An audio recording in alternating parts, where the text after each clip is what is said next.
அவர்கள் எல்லாம் ஆண்டவர் பிரகாசிக்கப்பட்டார்கள். காலை வேளையில நாங்களும் உமையே நோக்கி பார்க்கிறோம். எங்களை வாழ வைக்க சிலுவையில் தொங்கினீ, எங்களை வாழ வைக்க சிலுவையில் தொங்கினீ, நோக்கி பார்த்ததினா பிழைத்து கொண்டோமையா, நோக்கி பார்த்ததினா பிழைத்து கொண்டோமையா, ஒப்பு கொடுப்பீரையா உம்மையே எனக்காக, உலகின் இரட்சகரே உன்னத பலியாக, நித்திய ஜீவன் பெற நீதிமானாய் மாற, நித்திய ஜீவன் பெற நீதிமானாய் மாற, ஜீவன் தரும் கனியா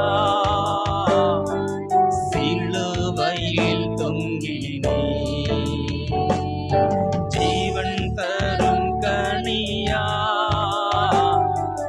சிலுவையில் தொங்கினீ, ஒப்பு கொடுப்பீரையா உம்மையே எனக்காக, உலகின் இரட்சகரே உன்னத பலியாக, ஒப்பு கொடுப்பீரையா உம்மையே எனக்காக, உலகின் இரட்சகரே உன்னத பலியாக. நீங்க பேசுங்க, நாங்க கேட்கிறோம். இயேசுவின் நாமத்தில் ஜெபங்களும் நல்ல பிதாவே, ஆமென்.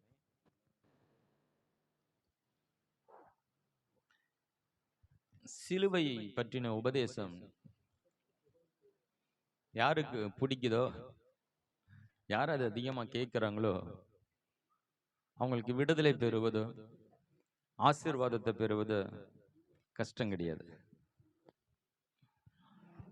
சிலுவையை பற்றி பேசும்போது அது எங்களுக்கு புரியல, அது எனக்கு பிடிக்கலன்னா அவங்க ரட்சிக்கப்படுறது ரொம்ப கஷ்டம். இந்த சிலுவை பற்றின உபதேசத்தை மாதத்துல ஒரு முறை ஏன் நாங்க பேசுறோம்னா, சிலுவை பற்றி அநேக கிறிஸ்தவர்களுக்கு தெரியாம இருக்கு. அது அவங்களுக்கு தெளிவா தெரியாதபடினால ரட்சிப்புக்கு அர்த்தம் தெரியாம இருக்கு. ரட்சிக்கப்பட்டீங்களான்னு கேட்டா அவங்களுக்கு அதுக்கு சரியான பதில் தெரியல. நீங்க பரலோகத்துக்கு போவீங்களன்னா அதுவும் தெரியல. எல்லாம் சந்தேகத்துக்கான பதில் தான் கொடுக்குறாங்க. ஆனா சிலுவையை பற்றின உபதேசத்தை நீங்க கேட்டீங்கன்னா நீங்கள் உறுதியா சொல்லலாம், நான் ரட்சிக்கப்பட்டு இருக்கிறேன், அல்லேலூயா, நான் நீதிமானாய் மாற்றப்பட்டு இருக்கிறேன், நான் மரித்தா நிச்சயமா பரலோக ராஜ்யத்தில் இருப்பேன்னு உங்களால சொல்ல முடியும். உறுதித்தன்மை ஏன் அநேகருக்கு இல்லைன்னா சிலுவையை சரியாய் படிக்காதபடினால. இன்றைக்கும் கூட நம்ம எடுத்து வாசிக்கலாம். கலாத்தியருக்கு எழுதின நிருபத்திலே 2ஆம் அதிகாரத்துல 20வது வசனத்தை வாசிக்க நாம் கேட்போம். கிறிஸ்துவுடனே கூட சிலுவையில் அறையப்பட்டேன், ஆயினும் பிழைத்திருக்கிறேன், இனி நான் அல்ல, கிறிஸ்துவே எனக்குள் பிழைத்திருக்கிறார். போதும், அது என்ன பெரிய வசனம் இருந்தாலும் சொல்ல வேண்டிய விஷயம் கொஞ்சம் தான் இருக்கு. அதை பத்தி பேச நிறைய அதிக நேரம் எடுக்கும். கிறிஸ்துவுடனே கூட சிலுவையிலே அறையப்பட்டேன். இதை சொல்றது யாருன்னா பவுல் அடிகளார் சொல்லுகிறார். இயேசு கிறிஸ்து சிலுவையில் அறியப்பட்டு அநேக வருஷங்களுக்கு பிறகுதான் இந்த பவுல் ரட்சிக்கப்படுகிறார். கிறிஸ்தவத்துக்கு எதிராக வாழ்ந்த ஒரு மனிதன் தான் இந்த பவுல். இயேசு கிறிஸ்துவை அறிந்த பிறகு, ரட்சிக்கப்பட்ட பிறகு அவர் சொல்லுகிறார், கிறிஸ்து உடனே கூட சிலுவையில அறியப்பட்டேன். கிறிஸ்து அறியப்பட்ட அந்த நாளில் சிலுவை ஆண்டவர் இருந்தாரா? இல்ல. சிலுவையில் அறியப்பட்ட 2 கல்லர்கள் அறியப்பட்டாங்க. மொத்தம் 3 பேர் தான் அறியப்பட்டாங்க. ஆனா இவர் சொல்றாரு, கிறிஸ்து உடனே கூட சிலுவையிலே அறியப்பட்டேன். இப்படி பார்க்கும்போது இவர் பொய் சொல்றாரா? அன்னைக்கு இவர் இல்லவே இல்லை, அன்னைக்கு இவர் ஆண்டவர் அறியல, ஆனா அவரோடு கூட நான் அறியப்பட்டேன்னு சொல்றாரு. அப்படின்னா சரீரத்தை கொண்டு போய் அங்க அறியப்பட்டதை பத்தி அவர் பேசல, அவர் வேறு ஒரு காரியத்தை அவர் பேசுகிறார். சிலுவை பற்றி என்றைக்கு அவர் சிலுவையிலே இந்த தேவகுமாரனாகிய கிறிஸ்து எனக்காக பலியானார், இவர்தான் மேசியா, இவர்தான் கிறிஸ்து என்ற அந்த ஒரு சத்தியத்தை என்றைக்கு அவர் காதிலோ கேள்விப்பட்டாரோ அந்த நிமிடத்திலே அவர் அந்த கல்வாரி காட்சியை அவர் உள்ளத்தில் அவர் பார்க்கிறார். ஹல்லேலூயா. அது ஒரு உணர்வு உள்ள வார்த்தையை உணரக்கூடிய ஒரு இருதயம் இந்த பவுலுக்கு இருந்தது. அதனால தான் இயேசு கிறிஸ்துடைய கல்வாரி மரணத்தை குறித்து அவருக்கு சொல்லப்பட்ட பொழுது அவரால் அந்த காட்சியை பார்க்க முடிகிறது, அவருடைய பாடுகளை தியானிக்க முடிகிறது, அவர் எப்படி கஷ்டப்பட்டார், எப்படி அடிக்கப்பட்டார் என்பதை எண்ணும் பொழுது இதெல்லாம் அவர் என்னுடைய பாவத்திற்காக, என்னுடைய அக்கிரமத்திற்காய், என் மேல் இருந்த சாபத்திற்காய், என் மேல் இருந்த இந்த அநீதிக்காய், என் மேல் இருந்த அநேக வலிகளுக்காய், வியாதிகளுக்காய் இவர் அடிக்கப்பட்டார் என்பதை அவர் உணர்வு பூர்வமாய் உணர்ந்தபடினாலே அவர் சொல்லுகிறார், அந்த கேட்ட அந்த நாளிலே அவர் என்ன சொல்றார், இந்த பாவ மனிதனை இந்த நான் என்ன பண்ண சிலுவையில அறைஞ்சிட்டேன், அறியப்பட்டுட்டேன்னு சொல்றாரு. ஹல்லேலூயா. கிறிஸ்துவுடனே கூட சிலுவையிலே அறியப்பட்டுட்டேன்.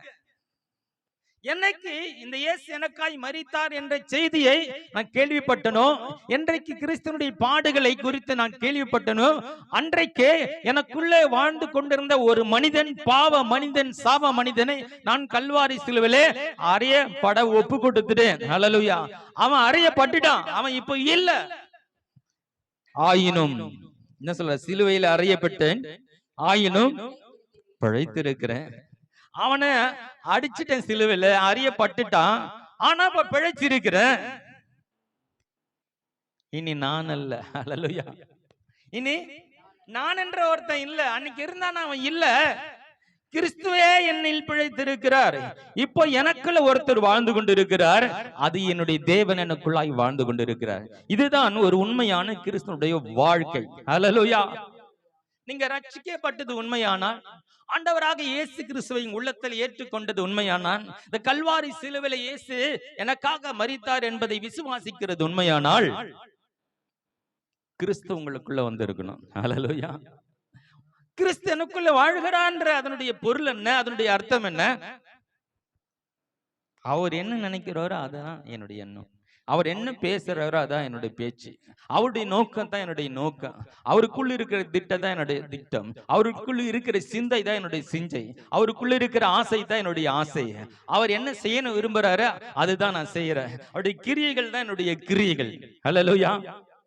இப்ப நான் என்ற ஒருத்தன் அல்ல, நான் அல்ல, என் சுயம் அங்க இல்ல, என்னுடைய ஆசை பாசங்கள் எண்ணங்கள், நான் மனக்கோட்டைகள் கட்டி வைத்திருந்தனே, இப்படி வாழணும் அப்படி வாழணும், எத்தனையோ காரியங்களுக்காக ஆசைப்பட்டனே, அதற்காக அநேக நாட்களை வீணடித்தனே, அதெல்லாம் அந்த மனிதன் எல்லாம் என்ன ஆச்சு, கல்வாரி சிலுவையிலே அறியப்பட்டு விட்டான். என்றைக்கு இந்த இயேசு கிறிஸ்து கல்வாரி அறியப்பட்டதை நான் கேள்விப்பட்டனோ, என் பாவத்துக்காய் மரித்தார் என்பதை நான் உணர்ந்தனோ, அன்றைக்கு அந்த மனிதனை நான் என்ன பண்ணினேன், சிலுவையில அறிய ஒப்பு கொடுத்துட்டேன். ஹல்லேலூயா. இயேசு சிலுவையில் அறையப்பட்டது பெரிய விஷயம்தான். ஆனா அந்த செய்தி உனக்குள் வாழ்கின்ற அந்த பாவமான மனிதனை அந்த கல்வாரி சிலுவையில கேட்ட அன்றைக்கு ஒப்பு கொடுக்க அந்த மனிதனை சிலுவையில மறிக்க ஒப்பு கொடுத்து இருக்கிறதா? ஹல்லேலூயா. இனி நான் அல்ல, எனக்குள் ஒருவர் வாழ்ந்து கொண்டிருக்கிறார் என்று நீயும் நானும் சொல்ல முடியுமா? ஹலோ. உங்கள் செயல்பாடுகள், ஒவ்வொரு நாளும் உங்களுடைய பேச்சு, சிந்தை, எண்ணங்கள், ஆசைகள், பாசங்கள் யோசித்து பாருங்க, கொஞ்சம் யோசித்து பாருங்க. உங்கள் செயல்பாடுகள்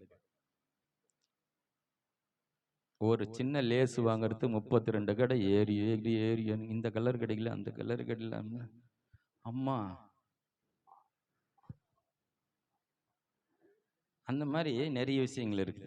சம்மந்தமே இருக்காது. அதுக்காக ஓடுறதும் ஏறுறதும் இறங்குறது. ஒரு ஜாக்கெட்டுக்கு ஒரு லேஸு கிடைக்கல, பார்டர் வைக்கிறது.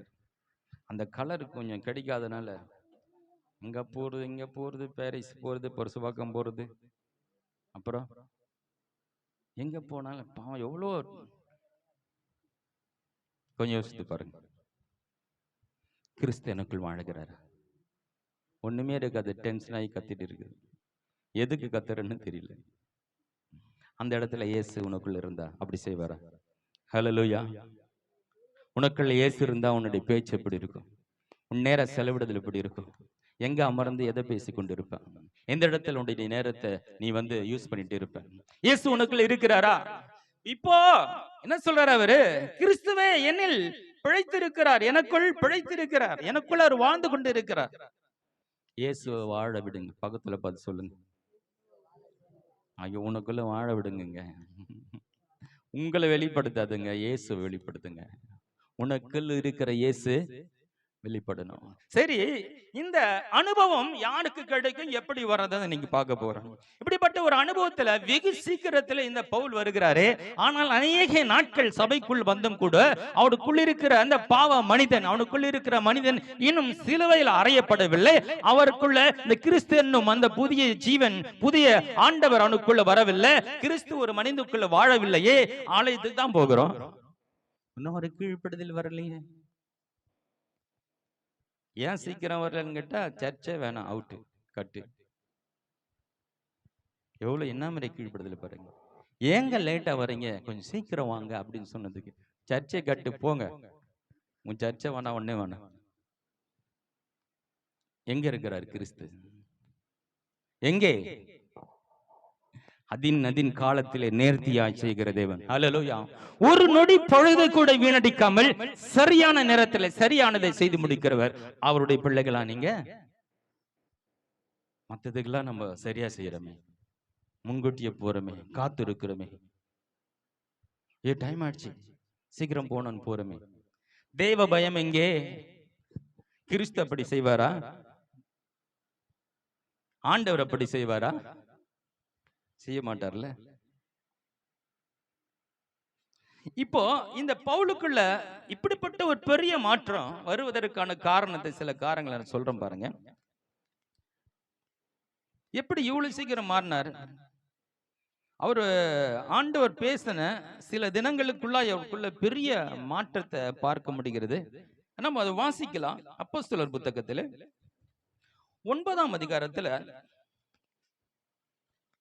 4ஆம் வசனம் முதல் 6ஆம் வசனம் வரைக்கும் வாசிக்க நாம் கேட்போம். அவன் தரையிலே விழுந்தான். அப்பொழுது சவுலே, சவுலே, நீ ஏன் என்னை துன்பப்படுத்துகிறாய் என்று தன்னுடனே சொல்லுகிற ஒரு சத்தத்தை கேட்டான். ஒரு மனிதனுடனே ஆண்டவர் நேருக்கு நேராய் பேசுகிறாருங்க. வாசிங்க. அதற்கு அவன், ஆண்டவரே நீர் யார் என்றான். அதற்கு கர்த்தர், நீ துன்பப்படுத்துகிற இயேசு நானே. துன்பப்படுத்துகிற இயேசு நானே. இயேசு நானே. முள்ளில் உதைக்கிறது உனக்கு கடினமாம் என்றார். உனக்கு கடினமாம் என்றார். அவன் நடுங்கி திகைத்து ஆண்டவரே, ஆண்டவரே, நான் என்ன செய்ய சித்தமாய் இருக்கிறீர் என்றார். சித்தமாய் இருக்கிறீர் என்றார். ஹல்லேலூயா. ஆண்டவர் ஒரு மனிதனோடு பேசுகிறார். அவன் இதுவரையில தேவ சத்தத்தை கேட்டதில்ல, தேவன் அவனோடு பேசினதில்ல. ஏன்? இயேசு கிறிஸ்துவை தப்பாய் புரிந்து கொண்டவன். இயேசு கிறிஸ்துவை நம்பி விசுவாசித்து அவருடைய ஊழியம் செய்கிறவர்கள், பிரசங்கிக்கிறவர்கள் எல்லாம் அடித்து துன்புறுத்துவதும் அவனுடைய வேலையாய் இருந்தது. அதற்காக அதிகாரம் பெற்றவனாய் இருந்தா. அப்படிப்பட்ட கிறிஸ்துவத்திற்கு எதிராக இருந்த ஒரு மனிதன் தான் இந்த பவுல். முதல் முறையாக இயேசு அவனோடு பேசுகிறார். ஹல்லேலூயா. முதல் முறையாய் பேசணும் அப்படின்னா அவனுடைய பதில் என்னவாக இருக்கிறது? நான் என்ன செய்ய சித்தமா இருக்கிறேன். ஹல்லேலூயா.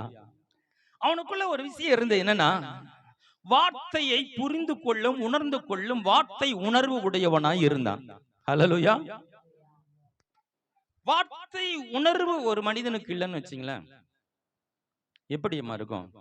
ரோட்ல நீங்க போயிட்டே இருக்கிறீங்க, அந்த பாதை கொஞ்சம் தூரம் போனோன்னா அந்த பக்கம் சின்ன போர்டு வச்சிருக்கு, இந்த வழியா தொடர்ந்து போனால் பெரும் ஆபத்து காத்திருக்கிறது அப்படின்னு எழுதி போட்டிருக்கு. அப்ப வார்த்தை உணர்வு இல்லாதவன் என்ன பண்ணுவான்? அங்கங்க போர்டை வச்சு என்னமோ எழுதி போட்டுக்கிறாங்கப்பா, இவன் எனக்கு வேற வேலை இல்லைன்னு சொல்லிட்டு அப்படியே போவான். போய் என்ன பண்ணுவான்? அந்த ஆபத்துல சிக்கிக் கொள்ளுவான். இன்னொரு பக்கம் ஒரு போர்டு வச்சிருக்கு. இந்த பக்கம் போனா நல்ல பழத்தோட்டங்களா இருக்கிறது, நல்ல பழக்கனிகள் எல்லாம் சாப்பிடலான்னு ஒரு போர்டு போட்டுருக்கு.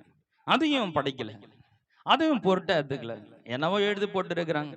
அதை படிச்சு படிக்காத மாதிரி அப்படியே அது கவனத்தில் செலுத்தல அந்த போர்டை அப்படியே போயிட்டு இருக்கிறாங்க. பாருங்க, அது நன்மை, ஒரு பக்கம் தீமை. அதை படிச்ச உணரலனா அது போய் ஆபத்துல மாட்டிக்கொள்வான். அந்த வார்த்தை உணர்வு இல்லைன்னா அந்த பிரச்சனையை போய் மாட்டிக்கொள்வான். அதே நேரத்தில் இன்னொரு பக்கம் அவனுக்கான ஆசீர்வாதத்திற்கான வார்த்தைகள் எழுதப்பட்டு இருந்தாலும் அந்த ஆசீர்வாதத்தையும் அடைய போறதில்லை. ஹல்லேலூயா. ஆசீர்வாதத்தை அடையாம போறது ஒரு பக்கம் இருக்கு. ஆனா இங்க வந்து ஒரு ஆபத்து இருக்கிறது, உயிருக்கு ஆபத்தான ஒரு சூழ்நிலை இருக்கிறதுன்னு சொல்லும் போது அந்த ஆபத்தில் மாட்டிக்குவான் இல்லையா? அதனாலதான் ஆண்டவருடைய பிள்ளைகள் இந்த வார்த்தை உணர்வு உள்ளவர்களா இருக்கணும். கர்த்தர் பேசுகிற அந்த அனுபவத்தை பெற்றிருக்க வேண்டும். ஹல்லேலூயா. எத்தனை பேர் கர்த்தர் பேசுகிற ஒரு அனுபவத்துக்குள்ள வந்திருக்கீங்க? ஹல்லேலூயா. காலையில எழுந்து தெய்வ சமூகத்துல அவருடைய வார்த்தையை கேட்கணும்னு எத்தனை பேருக்கு ஆசை? அவரோட பேசணும்னு எத்தனை பேருக்கு ஆசை? அதை விட உங்களுக்கு முக்கியமான ஒரு வேலை ஏதாவது இருக்குமா? அது முக்கியம் தானா? வேலையா இருக்கலாம், வேற ஒரு காரியமா இருக்கலாம். எவ்வளவு பெரிய உலகத்தை படைத்த தேவன் என்னை இந்த உலகத்துக்கு சிருஷ்டித்து அனுப்பியிருக்கிறார். அவர் என் மேல் ஒரு பெரிய திட்டத்தை வைத்திருக்கிறார். என்னை கொண்டு பெரிய காரியங்களை செய்ய விரும்புகிறார். அப்படிப்பட்ட தேவன் அவர்கிட்ட எழுந்து அவரோடு பேசாம, ஆண்டவரே இன்றைக்கு நான் என்ன செய்ய சித்தமா இருக்கிறேன், இன்றைக்கு நான் ஆண்டவரே என்ன குறித்து உம்முடைய சித்தம் என்று அவர்கிட்ட இப்ப கேட்டு ஆலோசனை பெற்று அந்த நாள் முழுவதும் கர்த்தர் சொன்ன ஆலோசனையின்படி வாழ்ந்தா அவங்களுடைய வாழ்க்கை எப்படி இருக்கும்? ஹலோ, இந்த பவுல் பாருங்க, இயேசு பேசுறாரு, அடுத்த நிமிஷத்துல அந்த ஆண்டவர் தான் பேசுறாரு என்றதை உணர்ந்து கொண்டவனாய் அடுத்த நிமிடமே அவருடைய சித்தத்தை செய்வதற்கு தன்னை ஒப்பு கொடுத்தவனாய் மாறிவிடுகிறான். ஹலோ, என்றைக்கு கர்த்தர் நம்மோடு பேசுகிறாரோ சொல்லியிருக்கிறார் ஆண்டவர், நான் ட்ரை பண்றேன், செய்யலாம் நினைக்கிறேன். முதல்லலாம் எப்படின்னா, சில இடத்துல சில ஊழியர் மீட்டிங்லாம் போகும்போது ஏதாவது சில ஊழியர்களுக்கு சில தேவைகள் இருக்கும். இதை மாதிரி மணிப்பூரில் இந்த மாதிரி பிரச்சனை ஆயிடுச்சு, ஜனங்கள்லாம் ரொம்ப கஷ்டப்படுறாங்க, அவங்களுக்கு உதவி செய்யணும், நீங்கள் ஊழியக்காரங்களுடைய கையில் இருந்து ஏதாவது கொடுங்க. இந்த மாதிரி அவங்க சில தேவைகளுக்காக சில இடத்துல வந்து கேட்பாங்க. முதல்ல ஆரம்பத்தில் எப்படி நினைப்பேன்னா, கொடுக்கலாம், கொடுத்துடலாம், அப்புறமா கொடுக்கலாம் அப்படின்னு நினைச்சு அப்புறம் வந்து அது கொடுக்க முடியாமல் போயிடும். கொடுக்கணும்னு நினைச்சுமே கொடுக்க முடியாமல் போச்சு. இப்போ அதெல்லாம் எனக்குள்ள பெரிய மாற்றம் வந்துடுச்சு. என்ன ஆச்சுன்னா, அந்த நிமிஷம் என் மனசுல என்ன படுதோ உடனே எடுத்து அப்படி கொடுத்துருவேன். என் கையில என்ன இருக்குது காசு, அப்படி இல்லையா கூகுள் பேல அனுப்பிச்சிருவேன். அந்த நிமிஷத்தை கொடுக்கணும்னு எனக்கு மனசுல ஆண்டவர் உணர்த்தி நான் அடுத்த நிமிஷம் எடுத்து என்ன பண்ணுவேன், அந்த ஊழியத்துக்கோ ஏதோ ஒரு காரியம் டக்குன்னு கொடுத்துருவேன். அது எனக்கு ரொம்ப சந்தோஷமா இருக்கு. ஹல்லேலூயா. ஏன்னு கேட்டேன்னா, கர்த்தர் கொடு அப்படின்னு ஒரு உணர்வை கொடுத்துடணும். ஏன்னா கர்த்தர் தான் அங்க நடத்துறாரு. அவன் யோசிச்சு அப்புறம் செய்யலாமா, கொடுக்கலாமா, நமக்கு அங்க இவ்வளவு தேவை இருக்குது, இது குத்துட்டு அது என்ன பண்ணுவோம், இதெல்லாம் யோசிக்க கூடாது. இதெல்லாம் யோசிக்க கூடாது. கர்த்தர் கொடுன்னு மனசுல ஏவுதல் பட்ட தூக்கி கொடுத்துடணும். ஹல்லேலூயா. ஏன்னா நம்முடைய தேவைகளை அவர் அறிந்திருக்கிறார். நாம் மற்றவருடைய தேவைகளுக்காக கொடுக்கும் போது நம் தேவையை தெய்வன் அறிந்திருக்கிறார். ஹல்லேலூயா. அதை எப்படி நிரப்பணும்னு அவருக்கு நல்லாவே தெரியும். அதனால கர்த்தர் உங்களுக்கு கொடுக்க சொல்லும்போது உடனே கொடுங்க. அந்த கொடுக்கறது மாத்திரம் நான் பேசல, கர்த்தர் உங்களுக்கு எதை விட்டுடணும்னு சொல்றாரு, எதை செய்யணும்னு சொல்றாரு, அதை நீங்க உடனே செய்யணும். அப்படி நீங்க செய்யறீங்கன்னா நீங்க வார்த்தை உணர்வு உடையவளா இருக்கிறீங்க. இந்த வார்த்தை எனக்காக தான் பேசப்பட்டது, இந்த தேவன் எனக்கு தான் பேசி கொண்டிருக்கிறார், என்னோட நேரடியா பேசுகிறார் என்பதை இந்த பவுல் நன்றாய் அறிந்திருந்தான். அதனால தான் அவர் என்னை நோக்கி என் தேவன் பேசுகிறார் என்பதை அறிந்த உடனே அடுத்த நிமிடத்திலே ஆண்டவருக்கு ஒப்பு கொடுத்து, நான் என்ன செய்ய நீர் விரும்புகிறார் ஆண்டவரே, நான் என்ன செய்ய நீர் சித்தமா இருக்கிறன்றத அந்த பதிலை ஆண்டவருக்கு கொடுக்கிறான். அல்லேலூயா. கர்த்தரோடு பேசினா உங்க பதில் அதுவாதான் இருக்கணும். வார்த்தையினுடைய அறிவு, உணர்ந்து கொள்ளுகிற அந்த அறிவு, வார்த்தையை கேட்கிற திறன் உங்களுக்குள்ள இருந்தா உடனே இப்படிதான் சொல்லுவீங்க, இப்படிதான் சொல்லுவீங்க. எடுத்து வாசிக்கலாம். அதுலயே 9ஆம் அதிகாரத்திலே 19ஆம் வசனத்திலிருந்து 21வது வசனத்தை வாசிப்போம். பின்பு அவன் போஜனம் பண்ணி பலப்பட்டான். சவுல் தமஸ்குவில் உள்ள சீசரோனை சில நாள் இருந்து தாமதமின்றி கிறிஸ்து தேவனுடைய குமாரன் என்று ஆலயங்களை பிரசங்கித்தான். கேட்டவர்கள் எல்லாரும் ஆச்சரியப்பட்டு, எருசலேமில் இந்த நாமத்தை தொழுது கொள்கிறவர்களை நாசமாக்கி இங்கேயும் அப்படிப்பட்டவர்களை கட்டி பிரதான ஆசிரியத்திற்கு கொண்டு போகும்படி வந்தவன் இவன் அல்லவா என்றார்கள். பாருங்க, ஒரு சில நாட்கள் அதுதானே போட்டிருக்கு. என்ன போட்டிருக்கு அதுல? எங்க தங்கி இருந்த சில நாட்கள்? சில நாட்கள தங்கி இருந்த வாசித்தீங்க, வசனத்தை பாருங்க, அதுலதான் இருக்கு. எருசலேமில் இந்த நாமத்தை தமஸ்குவில்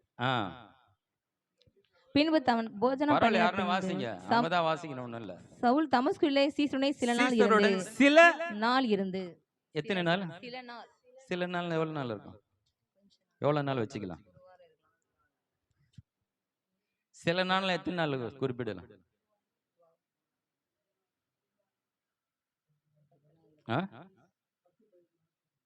சில நாள்னா ரொம்ப குறைச்சலான நாட்கள் தான் இல்லையா?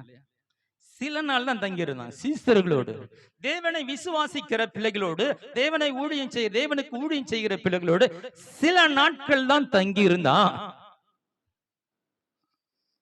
கொஞ்ச நாள்ல அவனுக்குள்ள பெரிய மாற்றம். கொஞ்ச நாளிலே இயேசுவை குறித்து சொல்ல ஆரம்பிச்சு விட்டான், பிரசங்க ஆரம்பித்து விட்டான். அவன் பிரசங்கம் பண்றதை பார்த்து எல்லாம் பேசுறாங்களா, ஆச்சரியப்பட்டு என்ன சொல்றாங்களா எல்லாரும்? தாமதமின்றி கிறிஸ்து தேவனுடைய குமாரன் என்று ஆலயங்களை பிரசங்கித்தான். கேட்டவர் எல்லாரும் ஆச்சரியப்பட்டு, எருசலேமில் இந்த நாமத்தை தொழுதுகளவர்களை நாசமாக்கி இங்கேயும் அப்படிப்பட்டவர்களை கட்டி பிரதான ஆசிரியத்திற்கு கொண்டு போகும்படி வந்தவனா இவன் அல்லவா என்றார்கள். இவன் எல்லாரும் பிரசங்கம் பண்றவங்க, சுவிசேஷம் சொல்றாங்க, அடிச்சு கொண்டு போய் ஜெயில தள்ளுவதற்கு வந்தவனா இவனா அவன்? ஹல்லேலூயா. சில நாட்களிலே மாற்றம். கர்த்தருடைய வார்த்தை கேட்ட உடனே கீழ்ப்படுதல். சில நாட்களிலே கடவுளை பற்றி பிரசங்கிக்க ஆரம்பித்து விட்டான். இதல்லவோ ஒரு மாற்றம். இதுதானே வார்த்தை உணர்வு உள்ளவர்கள். கர்த்தர் என்னக்காக தான் பேசுகிறார், என்னதான் இது செய்ய சொல்றார். இதை கர்த்தருடைய நடத்துதலுக்குள்ளாய் வெகு சீக்கிரத்தில் கடந்து போவது, கர்த்தர் தன்னை நடத்துகிற விதத்துல தன்னை அர்ப்பணிக்கிற ஒரு வாழ்க்கை. அப்படிக்குள்ள நம்ம வராம சபைகளுக்கு வருகிறதும் போகிறதும் இருந்தா கர்த்தர் நடத்த முடியாது. பாருங்க, வார்த்தை உணர்வு நமக்குள்ள இல்லைன்னா, கர்த்தர் என்னை குறித்து தான் பேசுகிறார், என்னோடு தான் நேரடியா பேசுகிறார் என்ற உணர்வுக்குள்ள நம்ம வராவிட்டா கர்த்தர் நம்ம எப்படி நடத்த முடியும்? ஒரு சடங்கா ஆயிடக்கூடாது சபைக்கு வருது. ஞாயிற்றுக்கிழமை சர்ச்சுக்கு போய் அட்டெண்டன்ஸ் போட்டு வந்துருப்பா. சர்ச்சுக்கு வர்றது நல்லது, வந்து ஆகணும். ஆனா அது சடங்கு மாதிரி ஆயிடக்கூடாது. நம்ம உட்காந்து இன்னைக்கு கர்த்தர் என்னோட என்ன பேச போகிறார், மாற்றங்கள் எப்படி வரும்? அந்த வார்த்தை உணர்ந்து கர்த்தர் உணர்த்தும் பொழுது சிலதை விட்டு விட வேண்டியதை விட்டுடணும், சிலது செய்ய வேண்டியதை செய்யணும். இந்த ரெண்டு காரியம் கர்த்தருடைய வசனத்துல கண்டிப்பா இருக்கும். கர்த்தர் உங்களோடு பேசுகிறது இருந்தா, பவுலோட பேசுற, முள்ளில் உதைக்கிறது கடினமாப்பா, முள்ளில போய் உதைக்கிறப்பா, அது எவ்வளவு கஷ்டம் இல்லை, அதை விட்டுட்டு நான் சொல்றது நீ செய். அல்லேலூயா. இதை விட்டுட்டு இதை செய், ஒன்றை விட்டுடு இன்னொன்னு செய். கர்த்தருடைய வசனத்துல இது ரொம்ப தெளிவா இருக்கும். இதை விட்டுடு இதை செய். அல்லேலூயா. இதை செய்யாத இதை செய்யன்றத கர்த்தருடைய வார்த்தையில மிக தெளிவா இருக்கும். நீ செவி கொடுத்தால் கர்த்தர் உங்களோட தெளிவாய் பேசுவார். கவனமாய் கர்த்தருடைய வசனத்தை கேட்டால் உங்களோட அவர் பேசுவார். ஹல்லேலூயா. பல வருஷமா ஒரு தொழுது கொண்டும் கர்த்தர் பேசுறார், எனக்கு உணர்த்துகிறார், அந்த ஒரு உணர்வுக்களை நம்ம வராவிட்டா எவ்வளவு ஒரு வேதனைக்குரிய காரியம், எவ்வளவு ஒரு ஒரு ஒரு நேரத்தை வீணடிக்கிற ஒரு காரியமா இருக்கும். கடவுள் நம்ம கொடுத்த விலையேற பெற்ற வாழ்க்கையை நம்ம அனுபவிக்காமல பெற்றுக்கொள்ளாமல காலத்தை கடத்திட்டு போயிடுமே. சில வசனங்களை வாசிக்கலாம், நான் உங்களுக்கு காட்டுகிறேன். நான் லூக்கா எழுதின சுவிசேஷ புத்தகத்துல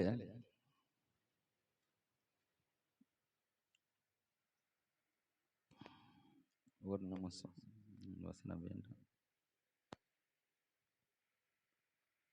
மத்திய எடுத்துக்கலாம், 3ஆம் அதிகாரம் 7ஆம் வசனத்துல வாசிக்கலாம். மத்தேயு 3:7. பரிசேயரும் சதிசேயரிலும் அநேக தன்னிடத்தில் ஞானஸ்நானம் பெறும்படி வருகிறதை அவன் கண்டு, விரியன் பாம்பு குட்டிகளை வரும் கோபத்துக்கு தப்பித்து கொள்ள உங்களுக்கு வகை காட்டினவன் யார்? அதிலே மத்தேயு 12ஆம் அதிகாரத்துல 34வது வசனம் வாசிக்கலாம்.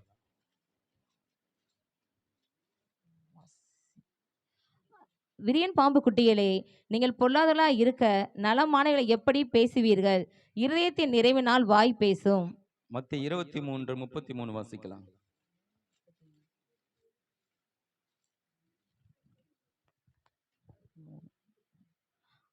சர்ப்பங்களே, விரியன் பாம்பு குட்டிகளே, நரகாக்கினைக்கு எப்படி தப்பித்துக் கொள்வீர்கள்? ஆகையால் இதோ தீர்க்கதரிசிகளையும். போதும் போதும். இது நிறைய இடத்துல இயேசு என்ன சொல்லுகிறார்னா, விரியன் பாம்பு குட்டிகளே. அதாவது இந்த பாம்புக்கு இன்னொரு இடத்துல செவிட்டு விரியன் பாம்பு குட்டிகள் எழுதப்பட்டிருக்கு. கர்த்தருடைய வார்த்தையே அதெல்லாம் கேட்கிறது இல்ல. அதாவது அது காது செவிடு, பாம்புக்கு காது கிடையாது. பாம்புக்கு அது உணர்வு தான் இருக்குது.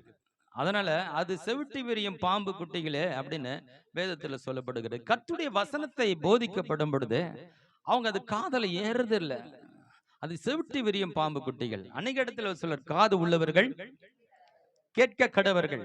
யார் காது உள்ளவர்கள்? கேட்கிற வார்த்தையை உணர்ந்து கொள்கிறவர்கள். அது எனக்கு தான் பேசுறாரா இல்ல மற்றவர்களுக்கு பேசுகிறாரா, என்னை குறித்து தான் பேசுகிறாரா என்பதை உணர்வு உடையவர்கள் தான் காது உடையவர்கள். ஹலோ, வசனத்தை குறிப்பிட்டு நிறைய இடத்துல ஆண்டவர் பேசுறத பார்க்க முடியும். காது உள்ளவர்கள் கேட்க கடவர்கள், காது உள்ளவர்கள் கேட்க கடவர்கள். ஆனா இந்த விரியன் பாம்பு குட்டிக்கு காது கிடையாது.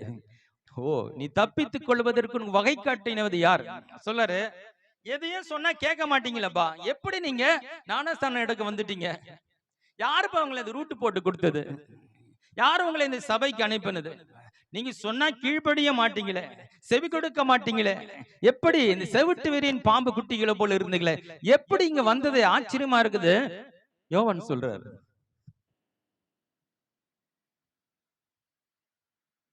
உணர்வில்லாதவர்களும் அன்றைக்கு ஞானஸ்தானம் எடுக்க வந்தாங்க.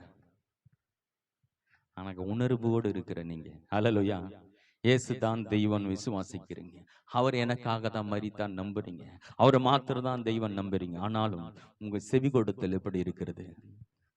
உங்கள் செவி கொடுத்தல் எப்படி இருக்கிறது?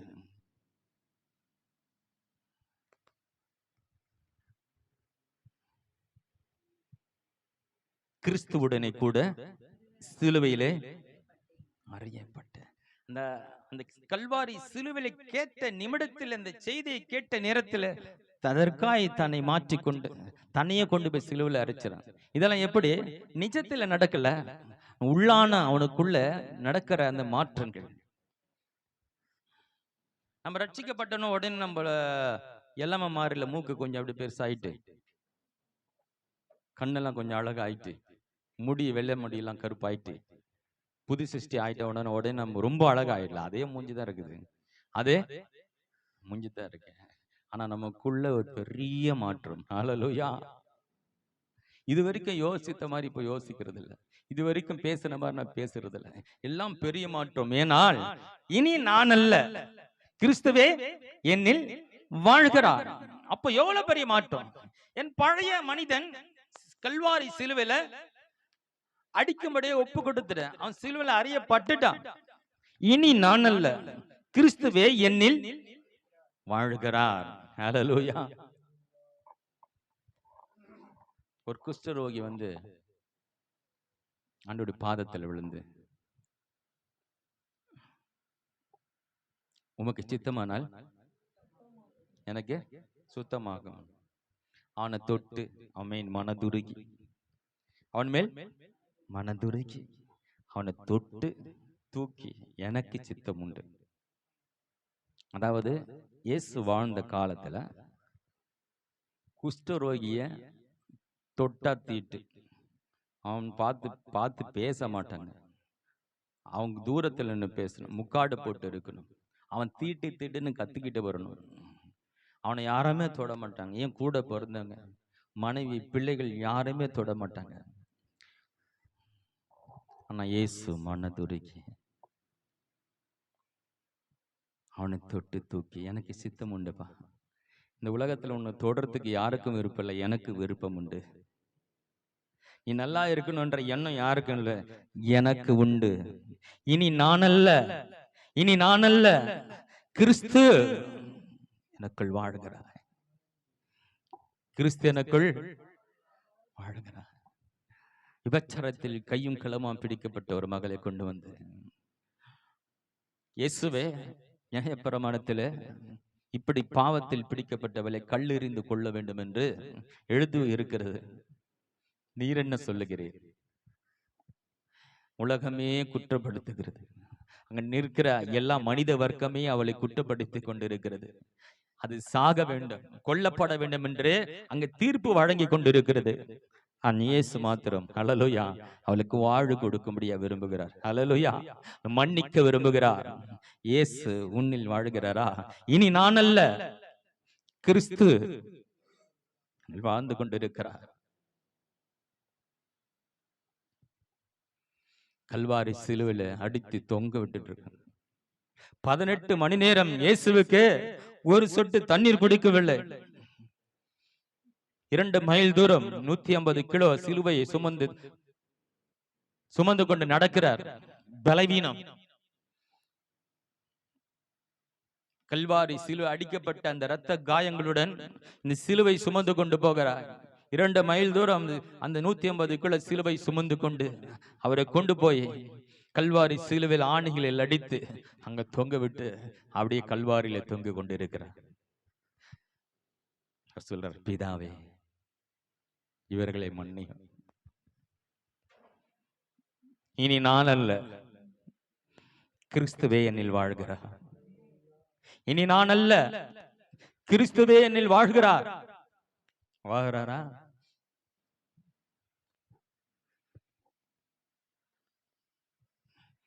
சின்ன சின்ன விஷயம் கூட தாங்க முடியலையப்பா, சின்ன சின்ன விஷயங்களை கூட மன்னிக்க முடியல. அரே அடி அடி நடிச்சு காயப்படுத்தி அவமானப்படுத்தி தலையில முள்கிரீடத்தை வைத்து, தேவனுடைய குமாரனா இறங்கி வா, அவளை கேவலப்படுத்தி அசிங்கப்படுத்தி காயப்படுத்தி துக்கப்படுத்தி அவமானப்படுத்தி சிலுவையில் தொங்குவிட்டு இத்தனை வேதையின் மத்தியிலும் மன்னிக்கிற இயேசு உனக்குள்ள இருக்கிறாரா? இனி நான் அல்ல, கிறிஸ்துவே என்னில் வாழ்கிறார். இயேசு வாழ்கிறாரா உள்ளத்துல? யார் வாழ்ந்து கொண்டிருக்கிறது? இன்னும் நான் தானே சொல்லிட்டு இருக்கீங்க. நான் போவேன், நான் செய்வேன், எனக்கு வேண்டும், நான் செஞ்சது, என் திறமை, நான் சம்பாதிச்சேன், நான் வைச்சேன், நான் சேர்த்து வச்சேன், இது நான் எங்கே? நான் அல்ல. அந்த மனிதனை சிலுவையில் அறி ஒப்பு கொடுத்து விட்டேன். இப்போது கிறிஸ்துவே என்னில் வாழ்கிறார். எத்தனை கிறிஸ்தவங்க சொல்ல முடியும்? வார்த்தை உணர்வு உடையவர் அவர் இருந்தார் பாருங்க. சொன்ன அந்த நிமிடத்துல அந்த அர்த்தத்தை புரிந்து கொண்டு தன்னை ஒப்பு கொடுக்கிறார். எத்தனை பேர் வார்த்தை உணர்வற்றவர்களா இருக்காங்க? பிரசங்க நிறைய பேருக்கு புரியல, ஆனா சீரியல் நல்லா புரியுது, சினிமா நல்லா புரியுது, மத்த எல்லா காரியம் நல்லா புரியுது. கர்த்தருடைய வசனம் புரியல, ஏன்னா காது கிடையாது. கர்த்தருடைய வார்த்தை கேட்பதற்கு காது செவிடாக்கப்பட்டு இருக்கிறது. அதனாலதான் சொல்றாரு யோவான், செவிட்டுவரின் பாம்பு குட்டிகளே, வரும் கோபத்துக்கு தப்பித்துக் கொள்ள வகை காட்டினவன் யார்? யாருப்பா இந்த நல்ல ரூட்டுக்கு உங்களை திருப்பி விட்டுட்டாங்க? உங்களுக்கு ஏதாவது காது கேட்காத, எவ்வளவு பிரசங்கித்தாலும் உணர மாட்டீங்களே, மனம் திரும்ப மாட்டீங்களே, யார் உங்களை நல்ல காரியத்துக்கு உங்களை திருப்பி விட்டாரு? அவர் கேட்கிறாரு, அவருக்கு டவுட்டா இருக்கு. இவங்க எப்படி வந்தாங்க? இது திருந்தாத கேஸ் ஆச்சு. மோசே கிட்ட ஆண்டவர் சொல்றாரு, மோசே வேணாம்ப்பா, இது வணங்க கழுத்துள்ள ஜனங்கள், இவங்களை நான் ஆலோசித்து பார்த்து விட்டேன். 10 மறவர்கள் என்ன பண்ணாங்க? முறுமுறுத்து அங்க காயப்படுத்தினாங்க. இவர்களுக்காய் வானத்திலிருந்து மன்னாவை இறக்கி தந்து செங்கடலை பிளந்தேன், 10 விதமான அற்புதங்களை செய்தேன், கண்மலை பிளந்து தாகத்தை தீர்த்தேன். பகலிலே மேக ஸ்தம்பமாகும், இரவிலே அக்கினி ஸ்தம்பமாகும். 40 வருடங்காலங்கள் இவர்களே வழி நடத்தி வந்தேன். ஒரு குறையும் இல்லாம, பலவீனம் இல்ல, வியாதி இல்ல, இப்படிப்பட்ட ஒரு வாழ்க்கை இவர்களை கொடுத்து வந்தனே. இவர்களோ தோப்பு விக்கிரகங்கள், பாகால்களை வணங்கி ஆண்டவரை விட்டு பின்மாறி போனார்கள்.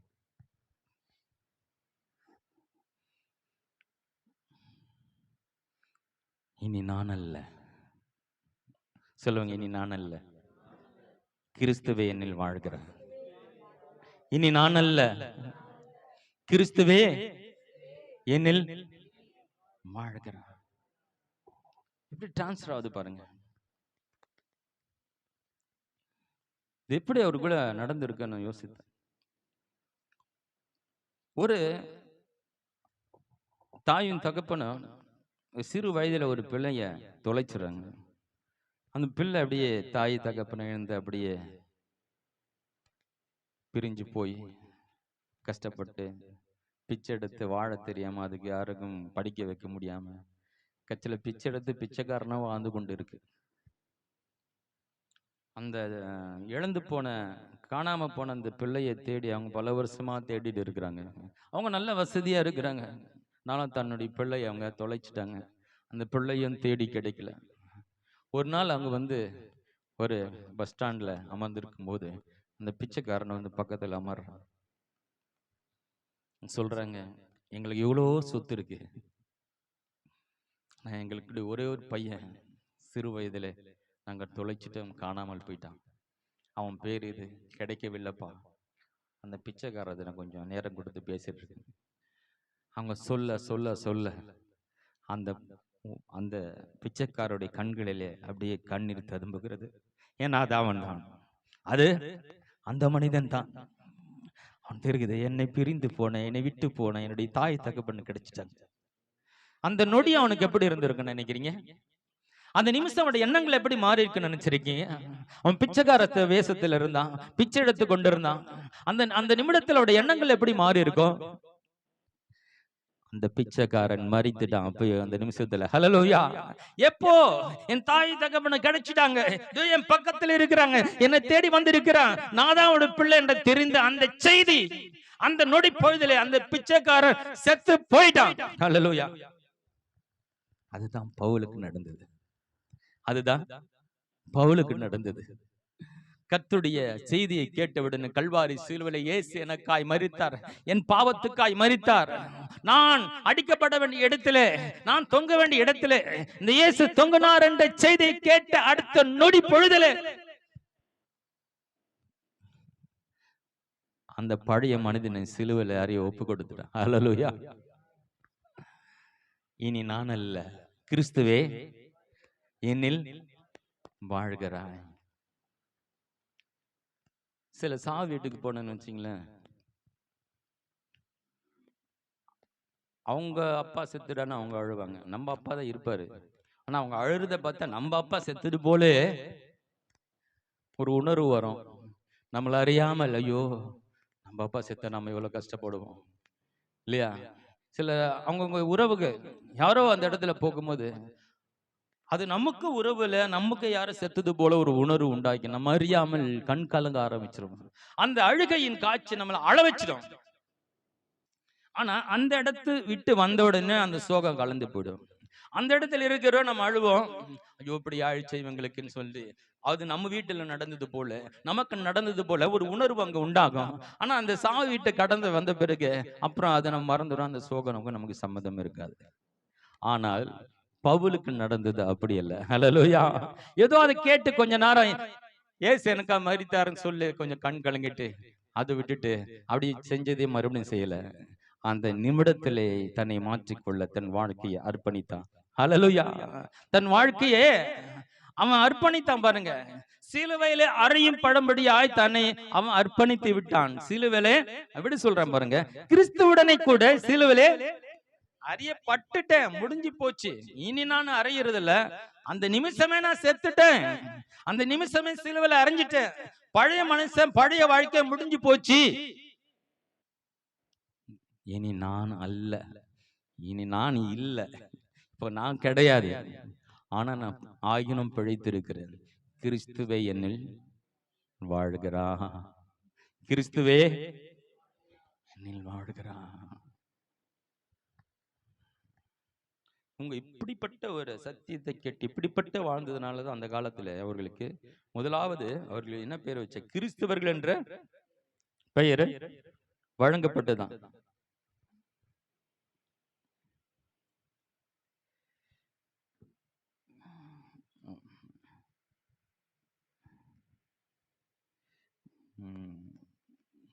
இருக்கட்டும், வசனம் இருக்குது அப்போஸ்தலர் புத்தகத்துல.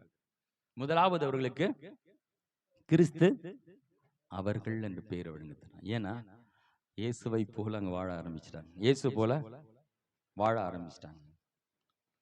நாம் இயேசுவை தொழுது கொள்ள மாத்திர வரல, இயேசுவாக மாற வந்திருக்கிறோம், இயேசுவாக மாற வந்திருக்கிறோம். இயேசுவாக மாறணும், நமக்குள்ள இருக்கிற ஒரு மனிதன் என்ன பண்ணணும், அவன் சாகணும், இயேசு நமக்குள்ள வரணும். ஹல்லேலூயா. இயேசு நமக்குள்ள வரணும்னா இயேசு பேசுற அந்த வார்த்தையை நம்ம கவனமாய் கேட்கணும். கேட்டாதான் ஒரு வார்த்தை உணர்வு வரும். வார்த்தை உணர்வு வரும்போதுதான் நாம ரட்சிக்கப்பட முடியும். ரட்சிக்கப்பட்ட பிறகுதான் நம்ம மாற்றத்தை நம்முடைய வாழ்க்கையில பார்க்க முடியும். ஹல்லேலூயா. கேட்கிறவர்களாய் மாத்திரமல்ல, அதன்படி செய்கிறவர்களாக இருக்க வேண்டும். நம்ம கேட்கிற அந்த லொகேஷன்ல நின்று இருக்கோம், செய்கிற பக்கம் போகிறது இல்லை. ஹல்லேலூயா. செய்யும் போதுதான் நம்ம முழுமை பெறுகிறோம், செய்யும் போதுதான் நமக்கு மாற்றம் வருகிறது.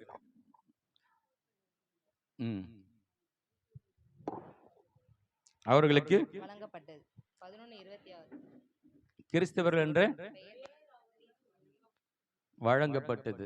உங்களுக்கு என்ன பேர் உலகம் வழங்கி இருக்கிறது? அவங்களா அவங்களா அவங்க கிட்ட பேச முடியாதப்பா, வாய் கொடுத்தா. அவர்கள் கிறிஸ்தவர் என்ற பெயர் அவர்களுக்கு பட்டம் கொடுத்திருக்காங்க. உங்களுக்கு இந்த உலகம் என்ன பட்டம் கொடுக்கிறது? அவங்க கிறிஸ்தவங்கப்பா, அவங்ககிட்ட உண்மை இருக்கு, அவங்க பரிசுத்தமானவங்க, அவங்க அன்புள்ளவர்கள், உதவி கேட்டா உதவி செய்யறீங்க, அவங்க ஞானமா பேசுவாங்க, அவங்க நல்லது தான் பேசுவாங்க, அவன் பிரயோஜனமானதான் பேசுவாங்க. உலகம் உங்களுக்கு கொடுத்திருக்கிற பெயர் என்ன? உலகம் அவர்களே கிறிஸ்தவர்கள் என்ற பெயரை கொடுத்திருக்கிறது. அந்த பெயர் நமக்கு இருக்கிறதா? எப்போ வரும் அந்த பெயர்? இனி நான் அல்ல, கிறிஸ்து என்னில் வாழ்கிறான், கிறிஸ்து என்னில் வாழ்கிறான். ஆண்டவரை வாழ விடுங்க, உங்களுக்குள்ள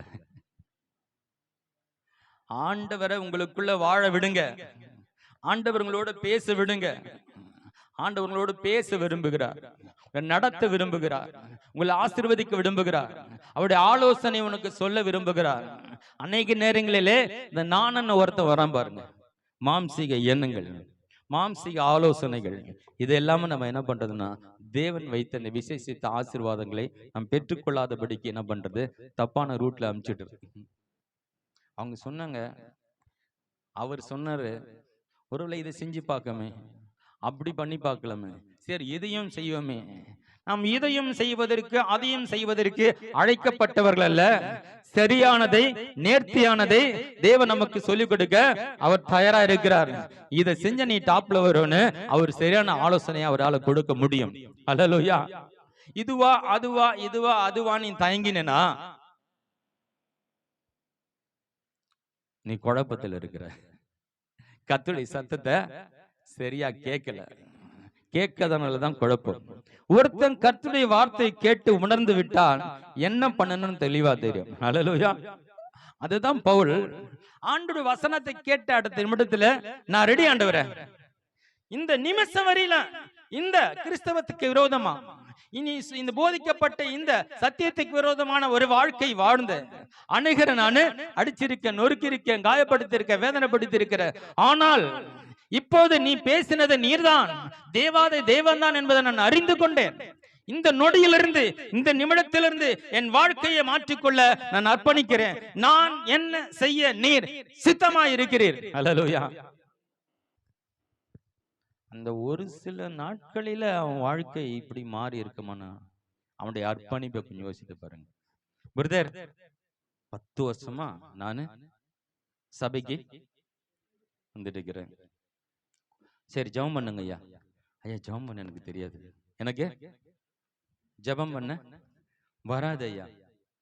சரி, பைபிள் படிப்பா? பைபிள் வந்து அப்பப்போ படிப்பேன், எனக்கு பைபிள் அவ்வளவு படிக்க வராது ஐயா. சரி, என்ன பண்ண? பாட்டு பாடியா? பாட்டு பாடவும் அவ்வளவா எனக்கு வராது. இப்ப என்னப்பா தெரியும்? நான் வருவேன், கரெக்டா வந்துருவேன்.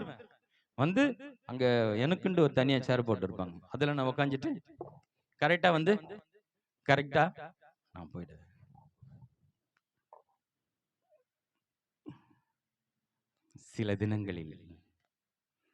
சில தினங்களில் பல வருடங்கள், பல மாதங்கள், நல்ல கவனிங்க, சில தினங்களிலே வாழ்க்கை தலைகீழாய் மாறுகிறது. ஹல்லேலூயா. பாக்குறவங்க ஆச்சரியப்படுறாங்க, இவன் அப்படிப்பட்டவன் அல்ல, இவன் எருசலேமிலே ஆண்டவருடைய சுவிசேஷத்தை சொல்லுகிறவர்களை அடித்தான், துன்புறுத்தினான் அல்லவா, கட்டி கொண்டு போய் இவர்களையே சிறைச்சாலையில் அடைத்தவன் அல்லவா, இவனா? நம்ப முடியலையே, இவனான அவன், இவனான மாறிட்டான். இப்படி சில தினங்களில், அல்லேலூயா, சில தினங்களில். எவ்வளவு நாள் எடுத்திருக்கீங்க? எவ்வளவு நாள் ஆண்டவர் அறிஞ்சிருக்கீங்க? எவ்வளவுக்கு மாற்றத்துக்குள்ள வந்திருக்கீங்க? இன்னும் ஜெபிக்க தெரியல, பாட தெரியல, ஒண்ணும் தெரியல. சிலர் ஜெபமும் பண்றது இல்ல, கோராம. படிக்க தெரியாதனால படிக்காத வேற விஷயம், ஜெபம் பண்ண தெரியலன்றாங்க. ஜெபம் பண்றது என்ன? தேவனோடு பேசுறது, அவ்வளவுதான். எப்படி பேசுறது? இப்போ ஒரு வயசு குழந்தை எப்படி பேசும்? தண்ணி வேணும்னா அண்ணி வேணும்னு கேட்கும், தண்ணி வேணும்னா அண்ணின்னு கேட்கும். எங்க வீட்டில் ஒரு குழந்தை இருக்கு, ஒரு 2 வயசுக்கு வந்து நாக்கு வாய் காட்டி சொல்லும் தண்ணி, சாப்பிடணும்னா இப்படி கேட்க வந்து, அதுக்கு அதுதான் தெரியும். ஆனா தாய்க்கு நல்லா அந்த பாஷை புரியும். ஹல்லேலூயா. இப்போ தேவனிடத்துல நீங்க எப்படி ஜெபம் பண்ணாலும், எந்த கொச்சையா நீங்க பேசினாலும் அவருக்கு புரியும். ஹல்லேலூயா. பாஸ்டர் எப்படி பண்ணாரு? ஆண்டவராகிய இயேசுவே, நான் உம்முடைய பாதத்தில் வருகிறேன். அந்த மாதிரிலாம் எனக்கு வராது பிரதர். ஆண்டவர் உங்ககிட்ட நான் வந்திருக்கிறேன், ரெண்டும் ஒண்ணுதான், ரெண்டும் ஒண்ணுதான். அவர் வந்து இவ்வளவு படிச்சுக்கிறாரு பிரதர், இப்படி பண்ணாரு, எப்படி பண்றது முக்கியம் இல்ல. ஹல்லேலூயா. உன் உள்ளத்தில் உள்ளதை வார்த்தையின் வடிவில் நீ வெளிப்படுத்துகிற. எவ்வளவு கொச்சையா பேசினாலும், இப்போ ஒரு வயசு குழந்தை பேசுறது அப்படிதான் பேசும், அது அவருக்கு தெரியும். படிச்ச குழந்தை கொஞ்சம் நல்லா பேசும். இப்படி ஒவ்வொரு ஆளுக்கு தகுந்த மாதிரி அவங்க அப்பா கிட்ட பேச முடியல. அது போல நீங்க எப்படி பேசினாலும் புரிந்து கொள்ள ஒருவர் இருக்கிறார். ஹல்லேலூயா. இன்னொரு விஷயம் தெரியுமா? இந்த உலகத்துல நீ பேசுனா உங்க அப்பா அம்மா கூட எவ்வளவு நேரம் கேட்பாங்கன்னு தெரியாது. கொஞ்ச நேரம் கேட்பாங்க, பிடிச்சுதான் இருக்கும், கொஞ்ச நேரம் பார்ப்பாங்க, போதும்பா எம்மா தொண பேசிட்டு இருக்கிறேன்.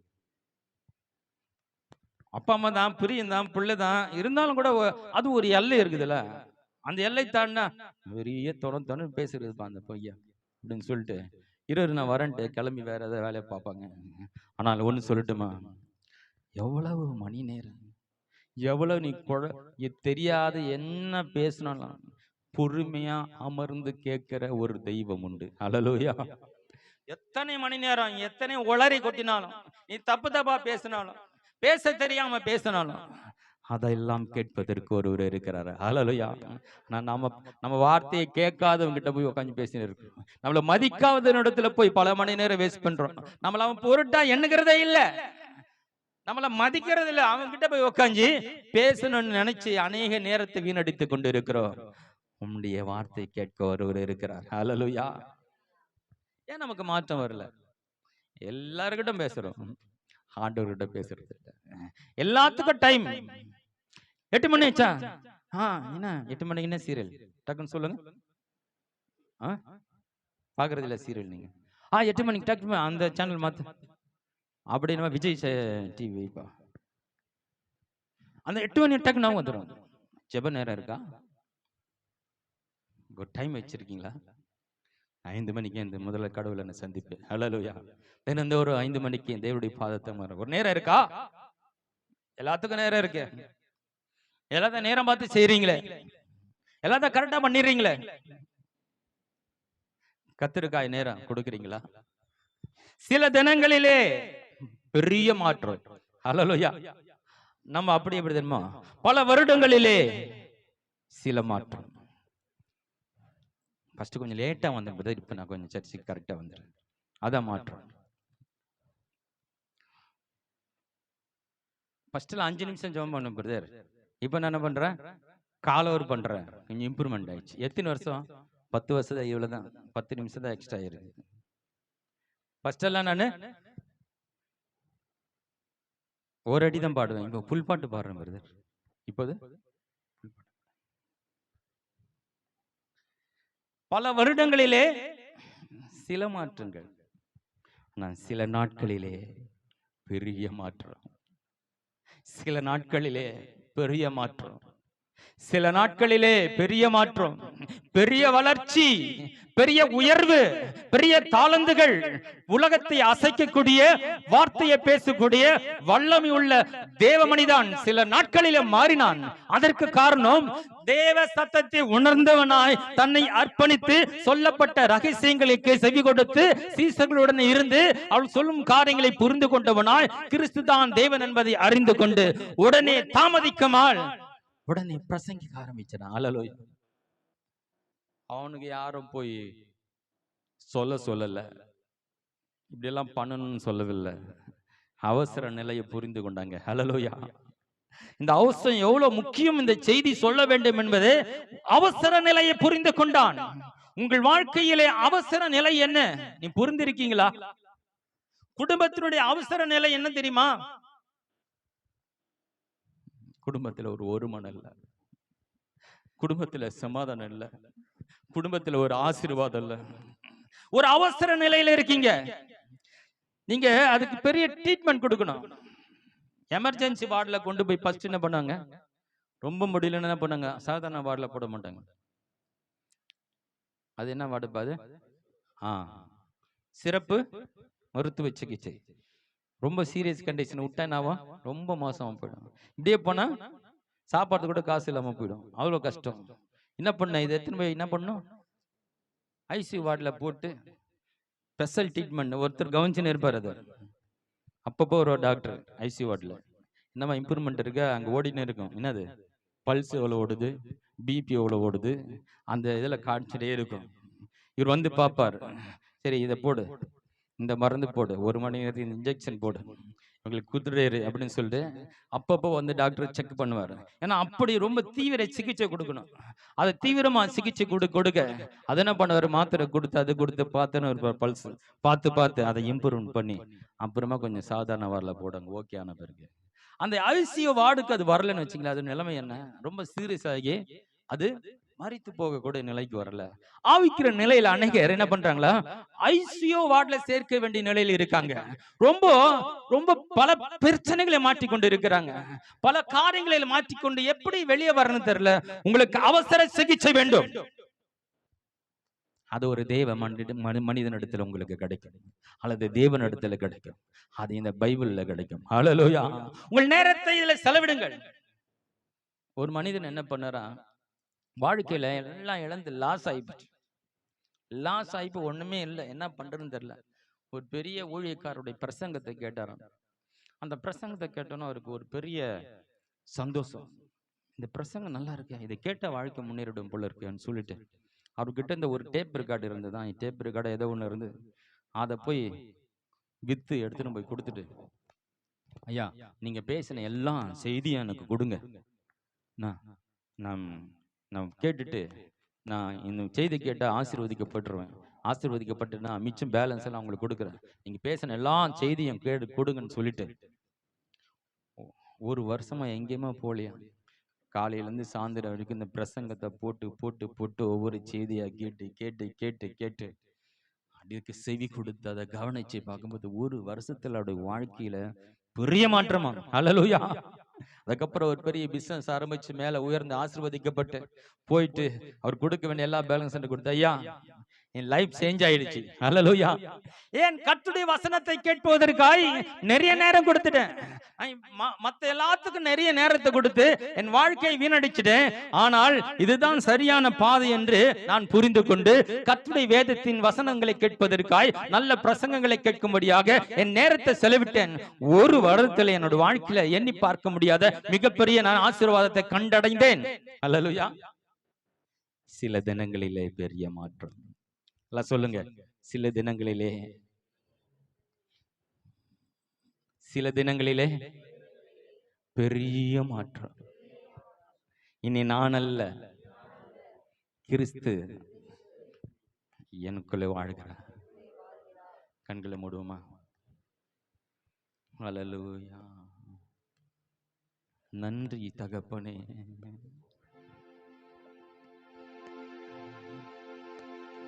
விலை மதிக்க முடியாத நாட்கள் தேவன் உனக்கு கொடுத்திருக்கிறார். உனக்கா எல்லாவற்றையும் கல்வாரியில் அவள் செய்து விட்டார். இன்னும் உனக்காக அவர் என்ன செய்தார் என்பதை நீ இன்னும் புரிந்து கொள்ளாம, அறிந்து கொள்ளாம, அதை விசுவாசிக்காம இருக்கிறபடினாலதான் நம்முடைய வாழ்க்கையில சமாதான குறைவு, ஆசீர்வாத குறைவு, அநேக குறைவுகள். ஏன் இன்னும் அறிந்து கொள்ள வேண்டிய சத்தியங்களே சரியாய் அறிந்து கொள்ளவில்லை.